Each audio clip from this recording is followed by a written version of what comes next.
Good morning everyone. Mahalaya স্পেশালে আজকে আপনাদের সবাইকে শুভ মহালয়া। আশা করি আপনাদের দুর্গাপুজো খুব খুব ভালো যাবে। মহালয়ার সাথেই বাঙালিদের মনে উৎসাহ এবং আনন্দ ভরপুরে ভরে যায়। আপনারা কে কোন জায়গায় আছেন আর আপনাদের এখানে দুর্গাপূজার উৎসবটি কিভাবে সেলিব্রেট করা হয়, কিভাবে মানানো হয়, আমাদেরকে কমেন্টের মাধ্যমে অবশ্যই জানাবেন। আমরা খুবই উৎসাহিত এবং খুবই উৎসুক জানার জন্যে। আমাদের এখানে স্থানীয় বাসে খুবই ধুমধামে মানুষরা দুর্গাপুজোর এই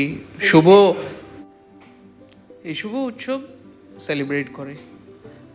আজকে আপনাদের জন্যই আমরা সকালের চটজলদি বানিয়ে নেওয়া বিভিন্ন প্রকারের ইনগ্রিডিয়েন্ট ইউজ করে কিভাবে ঘরে টেস্টি মশালা চাপাটি তৈরি করে নিতে পারি সেটাই আপনাদের সাথে শেয়ার করছি। আপনারা ভিডিওটা এন্ড অবধি দেখুন এবং কমেন্ট সেকশনে আমাদেরকে জানান আপনাদের আরও কী কী নিত্য নতুন রেসিপি চ্যানেলে দেখার ইচ্ছে। আমরা যথারীতি চেষ্টা করছি আপনাদের জন্য খুবই ইউনিক এবং খুবই চটজলদি, খুবই কম উপকরণে কিভাবে ঘরের থাকা জিনিস দিয়ে নতুন নতুন রান্না তৈরি করে নেওয়া যায়। যেহেতু এখন দুর্গাপূজা, সবাই ঘরে নানান ধরনের পাকওয়ান খাওয়া দাওয়ার তৈরি করে উঠবেন। আর বাঙালিদের মধ্যে অনেকটাই ক্রেজ তো দুর্গাপুজোর, তাই অনেকে বাইরেও খাওয়া পছন্দ করুন। যাই হোক, এই ভিডিওটা আপনারা এনজয় করুন। আবার দেখা হচ্ছে পরবর্তী নতুন কোনো ভিডিওতে।